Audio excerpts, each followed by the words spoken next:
This is a special presentation of EA Sports from the Coliseum in Oakland. Our tribute to the coach, the John Madden Legacy Game. I'm Brandon Gaudin here to take you through the proceedings. And coming up, we're going to tell the story of a man who was truly larger than life and whose impact on the sport of football certainly is going to live on for decades and decades to come.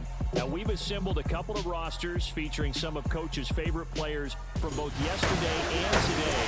And Coach himself will be on the sidelines for both squads, trying to motivate his guys to victory. And I'm joined now by my good friend Charles Davis. CD, your thoughts on John Madden and what he meant to the sport he loves so much? For me, Brandon, it's the word joy. He brought that to the game of football and brought the game to so many people. He stayed involved his entire life. And moving forward, when we think of football, we're always going to think John Madden. One time for old times. What do you say we play some football as we are underway from Oakland in the John Madden Legacy Game? And no run back here, so they'll bring it out to the 25. So it's the NFC stars who will get the ball first. And Charles, as we alluded to, we've got a different era of coach on each sideline. So the man coaching this NFC squad, we'll call him Young John Madden. This is a coach who was trying to establish a foothold in the NFL and on the cusp of doing it very successfully. Yeah, you think back to that period, those early days as the coach of the Raiders, the late 60s and 80s. On first down, Favre. Left side here to Sanders. And he's upended at the 33, following a good pickup of 8. So as we mentioned at the top, let's take you through the life of John Madden. And you know, it's very fitting that we're here back in the Bay Area, not just because John's so associated with Raider football, but also because this was where he spent his formative years. Yeah, he grew up over in Daly City with his buddy John Robinson, who would also become an NFL head coach. He played his high school ball at Jefferson High, eventually wound up playing tackle at the University of Oregon, and later Cal Poly San Luis Obispo. Played well enough that in 1958, he was a 21st round draft pick of the Philadelphia Eagles. That's right, the draft had 30 rounds then. So from the 36 now, 1st and 10. Throwing is far. That's to the right side, complete to Kittle. This will be stopped about 2 yards shy of the marker. 8-yard gain, 2nd and 2. Charles, you mentioned Coach was a 21st round draft pick back in 1958. Was the Philadelphia Eagles who selected him. But unfortunately for John, knee problems, they just continued to dog him. He was hurt in his first training camp. Actually never saw the field as a player in the NFL. But it was still during his time. He rifles one that's intercepted. Picked off by Stephon Gilmore. And they'll take over inside the 45 at the 44-yard line. Not something you see very often from a quarterback of his caliber, an opening drive interception. Oh, there's no doubt in my mind that even he's surprised at how that one played out. But we know this guy is not going to stop him from continuing to fire as this game goes along. Probably give a little nod of respect across the field for that one and let him know he'll be back the very next series.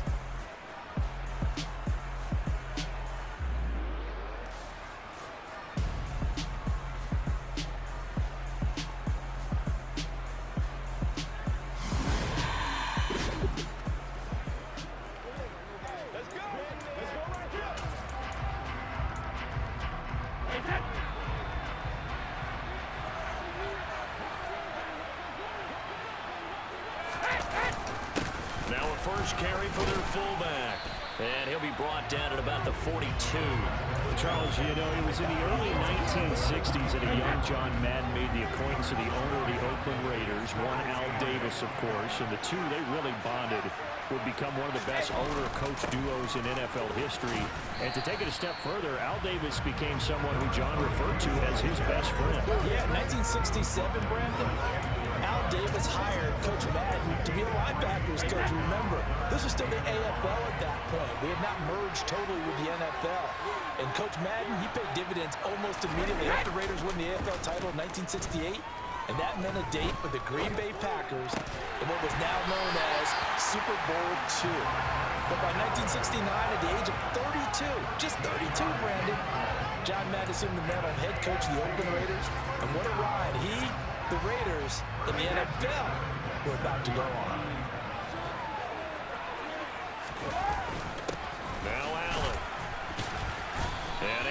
make one tackle, but then quickly brought down. But a nice little gain. Charles, you talked about John Madden and the Raiders going on a ride. Well, try these numbers on for size. So 10 seasons as a head coach. The Raiders won their division 7 times. They finished second the other 3 times. And he became the youngest coach to amass 100 career regular season victories. And trying for Brown, and it's intercepted. Picked up by Jalen Ramsey. Charles, not only is that an interception, it's one when you were really knocking on the door for a touchdown inside the red zone. You're actually thinking points. No matter what, at worst, you're thinking kicking a field goal and getting 3. We might look back on this in the second half and say, you remember when they didn't get points on that drive? This could cost them. The NFC offense coming out here. And you know, Charles, Coach Madden always said that if he had one drive to win a game and he had to pick a quarterback, he would pick Kenny Stabler. But I think if you asked him to omit any of his Raiders players, there's a good chance the guy he'd select would be Brett Favre. Brett Favre is always smiling. He's always laughing. He's always talking to someone. He remembers that it's a game. And if it's a game, you should have fun. And Brandon, that always reminds me of a great movie line where one of the players was telling the coach, every time I say it's a game, you say it's a business. And every time I say it's a business, you say it's a game. With Coach, it was always a game. They go back to the air here after the INT on the last drive. They'll get this complete to Cooper Kupp. And they'll get him down up past the 15, just shy of the 20. A nice pickup there of 11 yards, and it'll move the sticks.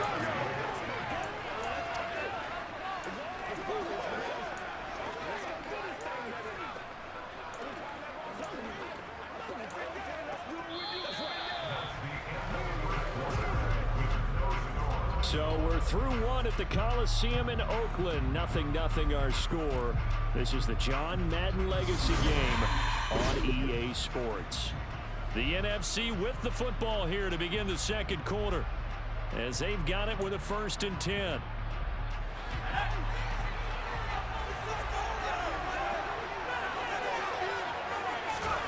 To throw is far.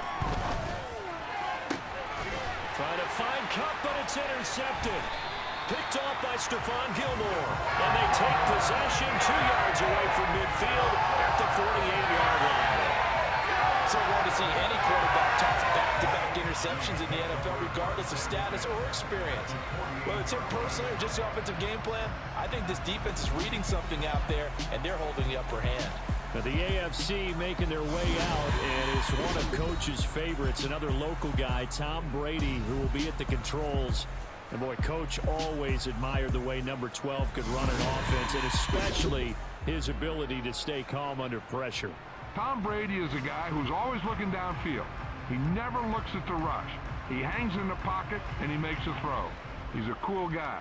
He's a tough guy. Let me tell you, there's no one calmer in the pocket than Tom Brady. And I know that Coach has a great appreciation for Tom Brady, who turned 45 back on August 3rd, because Coach coached a guy like him in George Blanda, who played a long time in the NFL.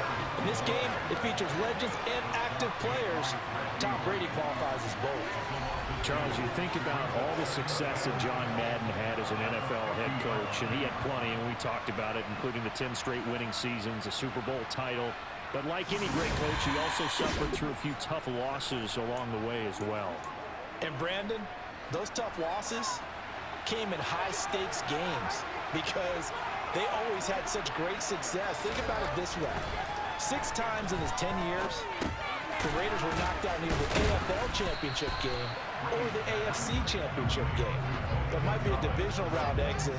That's the one that bothered him most of all. Three Rivers Stadium, December 1972. Yes, the Immaculate Reception game. Franco Harris grabbing the ball that was deflected. Almost at his shoe tops, he picked it up and took it in for a game-winning score to give the Steelers a 13-7 victory. And partner, anyone who loves black and silver still doesn't believe that ball hit anyone in black and silver that day, and that play should never have counted. And they weren't in zone coverage, they were in man, and each man did his job. And that looked like vintage, old-school coverage, didn't it? Man coverage reminded me of an old Raiders team. They had a Hall of Famer at one corner and a defensive player of the year at the other, and they just locked people down. On is the Hall of Famer Ray Guy to punt this away on 4th down.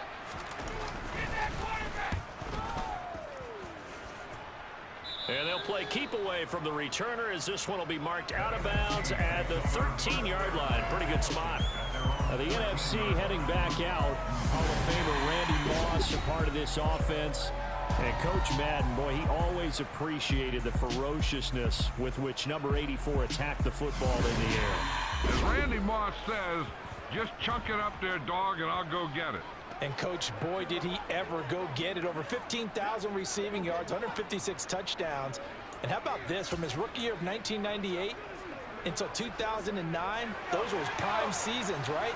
He led the league in touchdowns 5 times, but even more so, he showed us all how to go up and get it.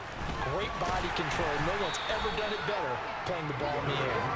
The CD, we spoke of some of the Raiders' tough playoff losses in the decade of the 70s, but for one shining season, they put it all together, and that was 1976. You remember a 13-1 regular season, a memorable playoff win over New England. They dominated the Steelers 24-7 in the AFC title game, and then a meeting with the Minnesota Vikings in Super Bowl 11. Oh, Brandon, what a game that was down at the Rose Bowl in Pasadena. A gorgeous 53-degree day, perfect for football. Raiders got out to a 16-0 lead at the half, and Clarence Davis, no relation, although I would certainly claim him, strong on the ground, 137 yards rushing. How about Freddie Blitnikoff, the MVP of that game, catching everything that came his way? Kenny Stabler running the offense with precision. And we all remember the one that sealed it. The grand old man himself, Willie Brown, with the laser-focused eyes, picking off Fran Tarkenton and taking it 75 yards for a touchdown. 32-14 the final score. Raiders have their first Super Bowl title, and we got the iconic shot of Coach Madden being lifted on the shoulder pads of his players and carried aloft as a Super Bowl champ. They'll throw on 1st down with Favre. That's complete to Calvin Johnson. And he'll be taken down, but not before they work it across midfield. So, Charles, after that Super Bowl title in the 76 season, the Raiders again advanced to the AFC Championship game the following year, but they fell to the Denver Broncos on New Year's Day by a field goal, and that ended their chances for back-to-back titles. And then in 1978, after missing out on the playoffs in that season, John Madden, he actually stepped down as coach of the Raiders January 4th, 1979. Yeah, and that was a surprise for the league because remember, Brandon, he coached 10 seasons in the NFL, but he put everything he had into the Oakland Raiders, into being a head football coach, into guiding, mentoring, loving his players. And he just sort of felt like it was the right time to step away. And even though he was just 42 when he left, even though there would be overtures for return to coaching in the future, many overtures, he never returned to the sideline. And even though he didn't, we all know his work with the NFL was far from finished, and a lot of chapters of the John Madden story were still left to be written. Now the NFC going to call the first of their 3 timeouts as they'll stop it with just over 40 seconds to go in the first half.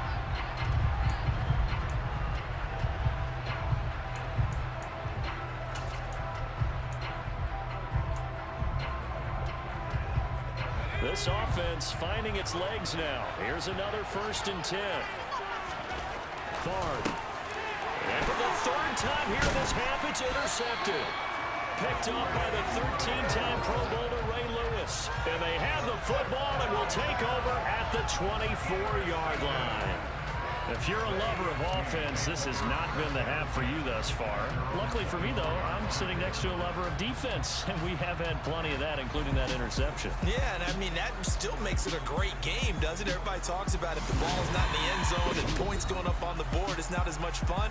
I love these defensive battles. Something's got to give with these turnovers. Who can convert them into points?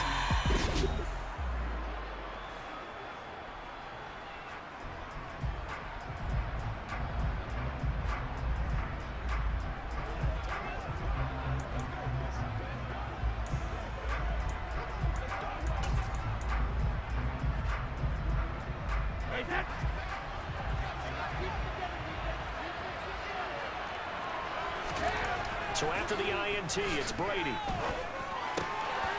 And now this is intercepted. My goodness. And they will get the first down here as they move into field goal range as well, inside the 25. You can easily see the logic. It's a tie game. They just wanted to press it a little bit right before the half, hoping to get one more score. Yeah, easy to second-guess the result, but now you have to think after that interception, just a field goal, and they're behind at the break. Yeah, I think at the half, the head coach just says, look, that's on me. I wanted to press it, but it's because I believe in you guys.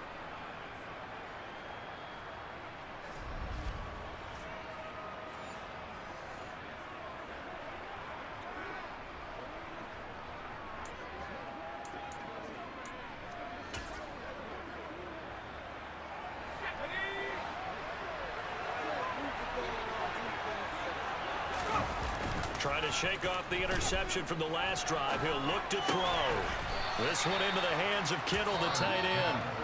Now the NFC going to take a timeout, their second, as they'll stop it with 27 seconds remaining here in the second quarter. Now Favre.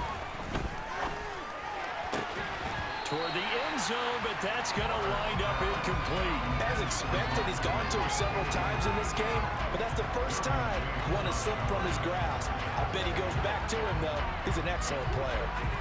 In danger of squandering their great field position as they come up on a 3rd and 7. Here's Favre to throw. To the goal line, but it's incomplete. Nice back-to-back plays defensively. They're stacking momentum now. 1 incompletion, 2 incompletion. They're going for more. Anderson's kick is good. And we have action on the scoreboard just before halftime. It's 3-0. So the interception setting up a terrific field position, but 3 points, the end result. Yeah, we can make this one pretty simple, partner. You always want them draws with points, but that's one that you're going to look back on and probably say, we should have done better there. So not much time to speak of remaining in this first half as the kick's away. He was solid on the field goal, but not as solid on the kickoff there, and that'll put him at the 40-yard line to start this drive. Fails to keep it between the sidelines, and that is a penalty every time, and going to give this offense better field position. That's every kickoff guy's nightmare, isn't it? Because you don't see yourself doing this, and most of the time you don't. It's absolutely a mishit, and now your team pays the price. Bad field position for your defense. On first down, Brady. And Brady going to be intercepted a 3rd time. Picked off by Jalen Ramsey. And he's going to bring this one back for an NFC touchdown. Well, that's what you get, apparently, when you try to take on a Pro Bowl cornerback. And what a play there to make the interception and also bring it back for 6. And he is so good that we've seen teams absolutely stay away from throwing the ball at him. Here, he's just reading the quarterback's eyes the entire way, makes a great play on the football, and turns it into 6. Morton Anderson now for the extra point. And it's no good. He missed it wide to the left.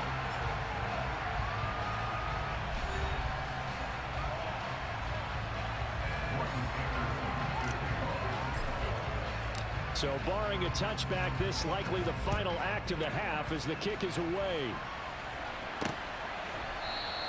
And not wanting to risk anything here late in the half, he'll just take a knee and they'll bring the football out to the 25. No reason to do anything foolish as they'll snap it one more time on first down. He'll take the knee and the final couple seconds will tick by in this first half. But coming up in the second half, we'll run through John's post-coaching triumphs. But for now, we present a very special tribute to the man of the hour, narrated by Trey Mosley.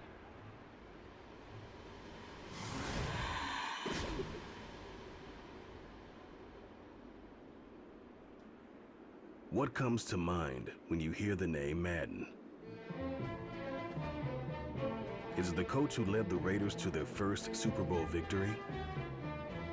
Perhaps it's the broadcaster who entertained millions of fans. Or maybe it's the video game known simply by his name. But no matter what comes to mind when you hear the name Madden, everyone thinks of one thing: football. the core of it was football. It's the greatest game in the world. The left goes to the right goes to the left.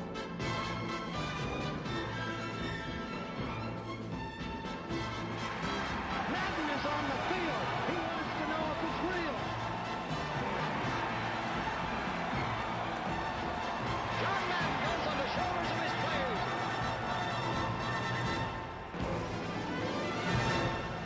In my mind, John Madden is the most important figure in the history of professional football.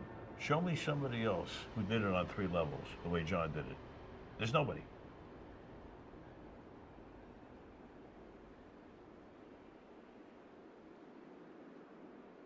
Boy, Charles, yeah, that is really well done. Coach was something else, wasn't he? I'm reminded what Al Davis said when he was inducted coach of the Pro Football Hall of Fame, Brandon. He loved the game.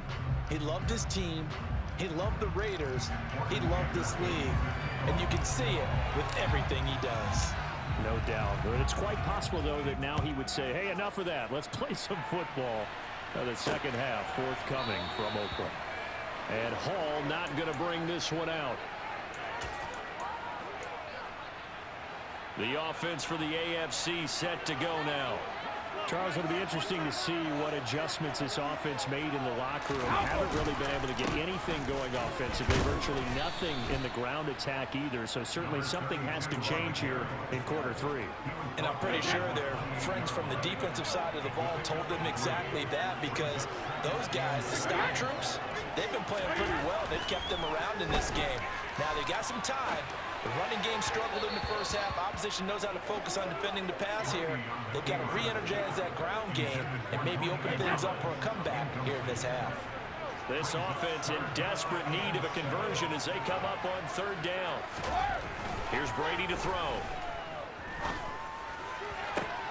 And this is what here? Incomplete, they say. It looked like it was intercepted, but he apparently did not get the 2 feet down in bounds.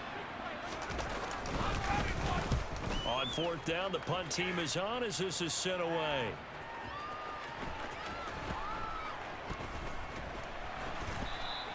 A big boot that time. 57 yards the official distance. And the NFC will take over deep in their own territory with a 1st and 10.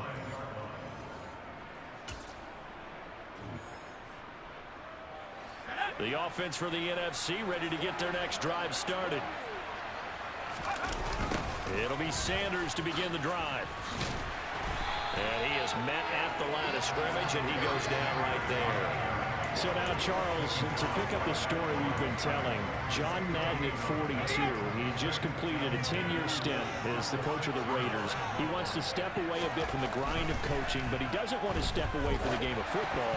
So he ends up signing on with CBS in 1979 to try his hand at broadcasting. And much like his coaching career, he was pretty much an instant success. Partner, he really connected with the people right from the start, and people may not remember, he wasn't even on the #1 team in the beginning. He worked his way up. But to see in trouble, and the ball's out. It's in the end zone loose. And it looks like the offense did get the football back, but it is clearly in that end zone, and it's going to be a safety. So maybe the defense will have to kickstart the offense here. The first points of the game comes from that defensive unit. Yeah, sometimes you get together and you say, hey, maybe it's on us today. We have to go out and force the issue and make a play and get everyone else going.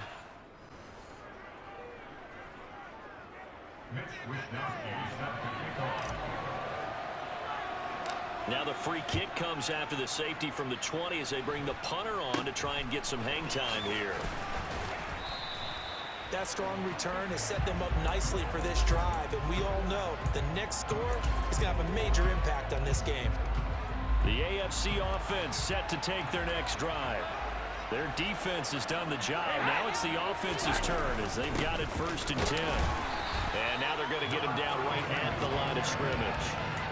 So for Coach Madden, Charles, by 1981, his broadcasting career is really taking off. He's elevated to the network's #1 booth that calls all the big matchups He gets the plum assignment of calling Super Bowl 16, 49ers and Bengals, and he's teamed up with Pat Summerall. And that pairing ultimately would go on to be one of the most influential in sports broadcasting history. Influential not just in us listening to them. Remember, they went on to call 8 Super Bowls together. But how they put together kind of the template that all of us broadcasters follow now.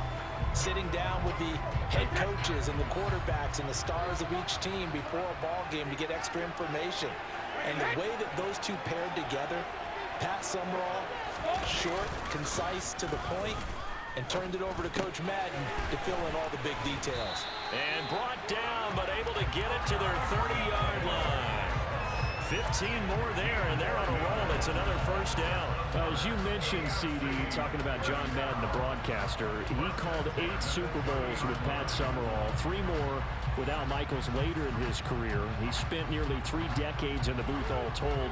And not only was he beloved for his mannerisms, we know that, but he was an innovator as well. Yeah, Brandon, you talk about things like the telestrator, which totally became identified with him, and now it's a staple for all analysts to have in the booth. And then you think about things like turducken on Thanksgiving, when he used words like boom and pow. He helped create the old Madden team. He was a very popular commercial pitch man. And even the Madden Cruiser was unique, and you had to be someone to get a ride on it, too.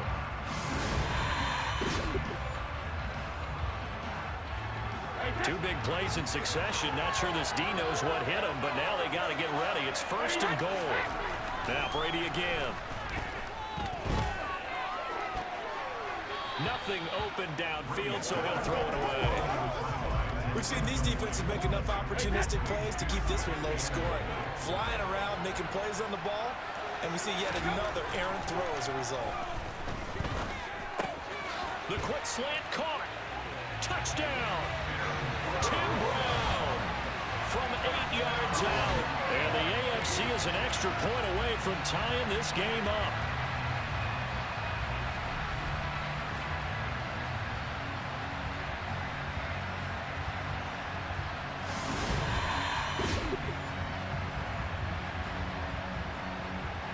Now Adam Vinatieri for the point after.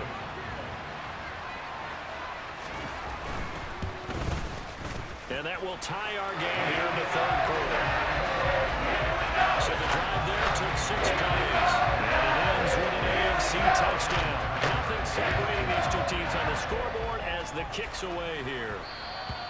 And they will not get a chance to return this one. It's through the back of the end zone for a touchback.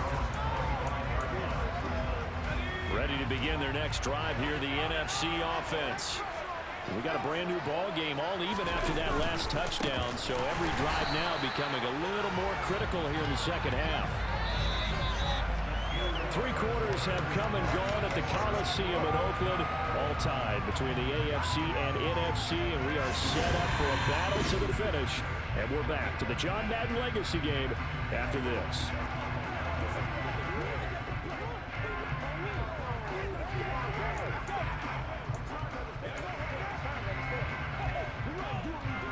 First play of the drive goes the wrong way. Here's 2nd and 12. And now the first throw for the backup quarterback. And that'll be incomplete. Now, CD, we did get a little ahead of ourselves talking about John Madden, the broadcaster in the 90s and 2000s, because there was another product during that time period that he became quite famous for. It's something that you and I know a little bit about, and that's the video.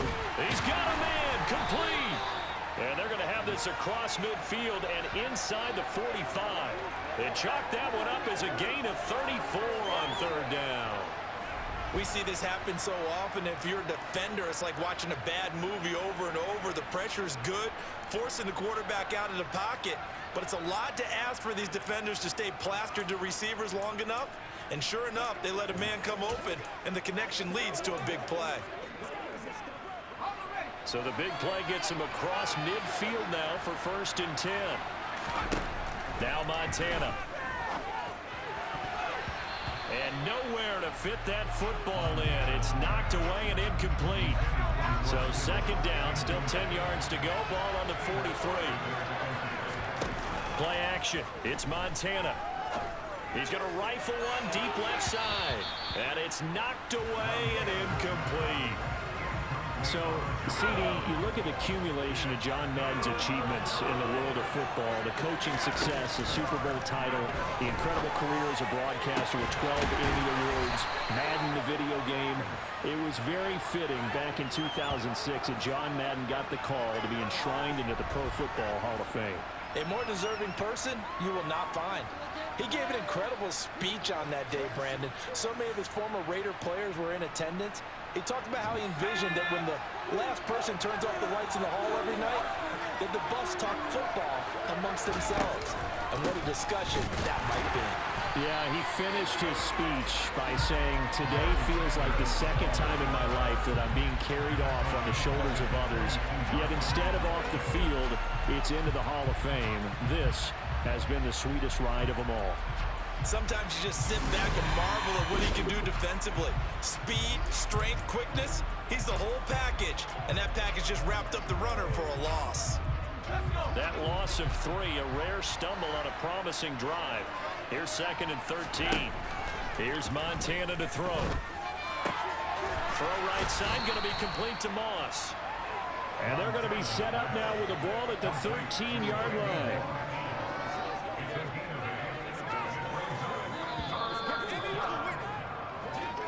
What a game it's been. Neither side giving an inch. 2 minutes to go. All tied in the John Madden Legacy game. So it's the NFC with the football as we welcome you back. And they're facing a big 3rd down now in this tie ball game. They'll need 5 on this play to move the sticks. They will look to throw. Montana.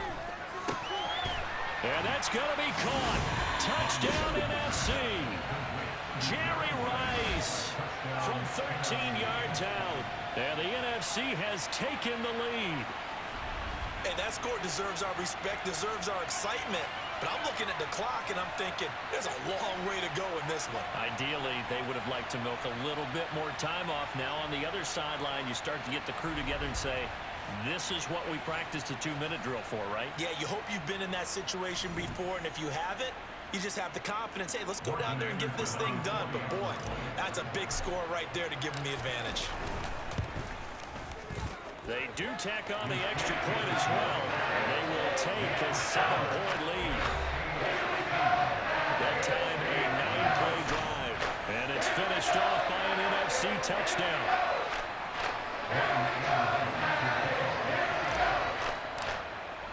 Following the touchdown, here's Anderson to kick it away. Dante Hall going to bring it out of the end zone. And not a good return here at all as they'll be forced to start at the 12-yard line.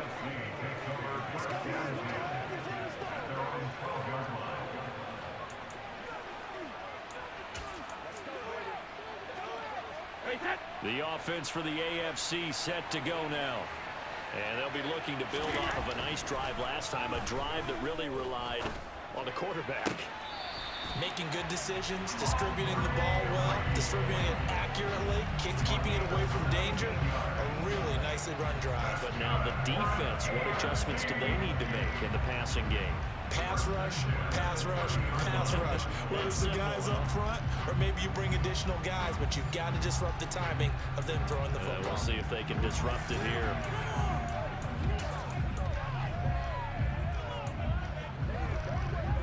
A few better down a score in the 4th quarter than Tom Brady. This is 1st and 10.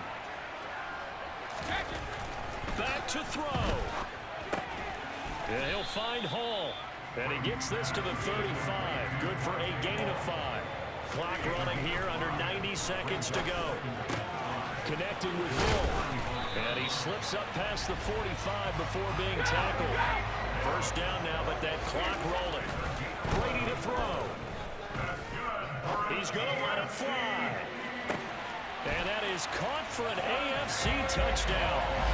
Dante Hall, 54 yards. And the AFC is an extra point away from tying this game up. Well, the hard part's done. Now they just need to split the post, tie it up, but then their defense is going to have to hold up to send it to overtime. Yeah, no matter what. I know there's an inclination in it when you have momentum to go for 2 here, but if you miss it, you don't give your defense a chance at all. Plus,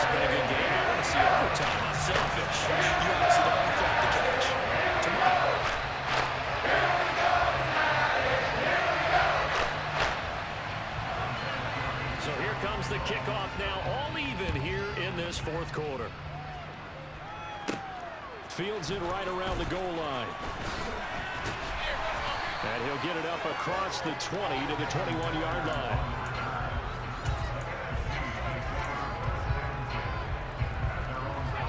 The offense for the NFC ready to get their next drive started. Well, partner, here it is. They've got the chance to win the game. You'd have to think they need to get it near the opposite 40 to have a chance to kick a game-winning field goal. We'll see what they can do. And you're right about that, because if we look at it in macro, that's what it looks like. But I think in micro, the head coach has already asked the special teams coach, what is he feeling? What does he think? What does he want the football? What's the yard line we have to get? And he's already relayed that to his quarterback and his offense. They know what the goal is. Now the key, can they get there?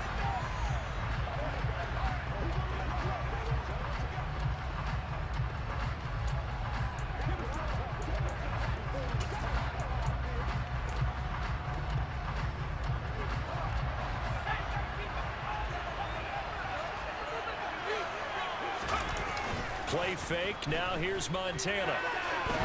And he can't get a throw off. He's taken down. What a huge play at this point in the game. Now the NFC going to take a timeout, their second, as they'll stop it with 27.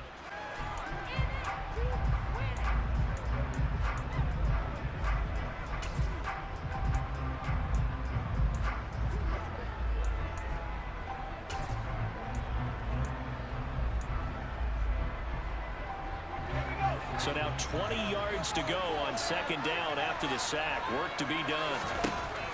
To throw is Montana. Man open, that's Deebo Samuel. And he'll take this to the other side of midfield before going out of bounds.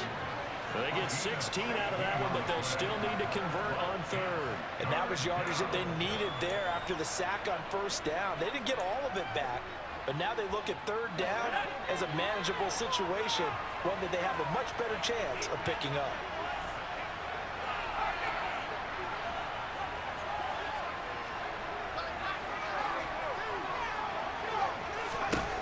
Montana.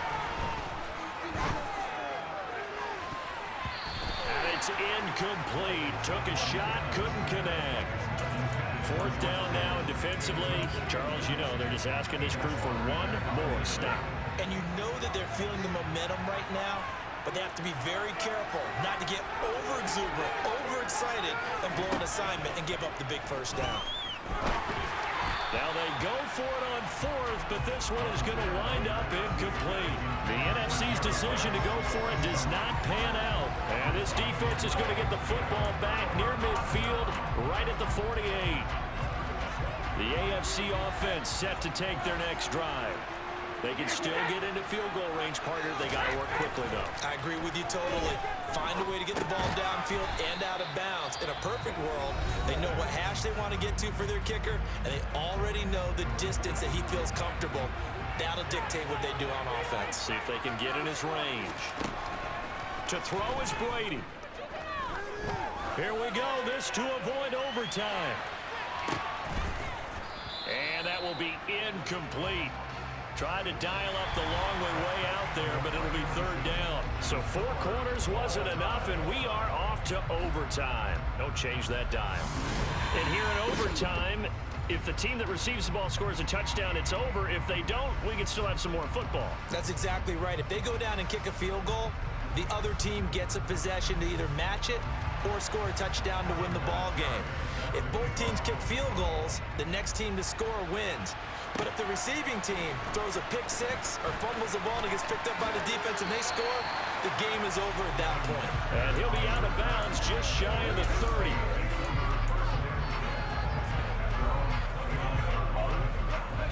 Ready to begin their next drive here, the NFC offense. And everyone knows the OT rules, Charles, but pretty simple formula. They go down and get a field goal, we continue play, but if they can find the end zone on this possession, ball game over. And as meticulously as all teams plan for a game, I don't doubt for a second on that offense coordinator's play sheet, he's got some overtime plays that he wants to run. I know it sounds crazy, but they plan for everything. 1st and 10. Oh, and it's intercepted. Picked off by Stephon Gilmore. And they are going to set up shop at the 30. what a gigantic interception here in the first drive of overtime. And now, Charles, with where they're at in the field, I mean, they're already in field goal range to win this thing. And the head coach is just talking to the special teams coordinator right now and saying, okay, where does he want the ball positioned? Because that's all you're going to do on offense. Move it to that spot. Make sure you take care of the football and probably third down, kick the field goal, and try and win this game. Charles, you get into these overtime situations, that's not a bad guy to dial into. Well, when you have to have plays, especially in a spot as you just described, we're in OT, you've got to go to the guys you can trust and you know are going to make the plays. Well, they say, it's not the X's and the O's, it's the Jimmies and the Joes. Give him a gain of 5 on the completion, and it'll be second down.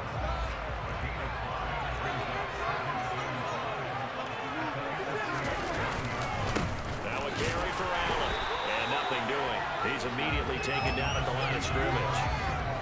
In search of 4 yards here to pick up the first down. Brady now to throw. Over the middle, complete. It's Allen. And he's able to work it here to the 8-yard line. They'll get only a yard out of that, and it'll bring up fourth down. As a defense, you're more balanced when you're in zone coverage because you're able to keep your eyes on the quarterback and see the play develop in front of you. You're able to keep the quick pass in front of them and stop it right at the line of scrimmage. So it comes down to a man who has done this many, many times before, Adam Vinatieri. And he got it. The kick is good in overtime. He's able to split the uprights. And this whole crowd is in a frenzy as he got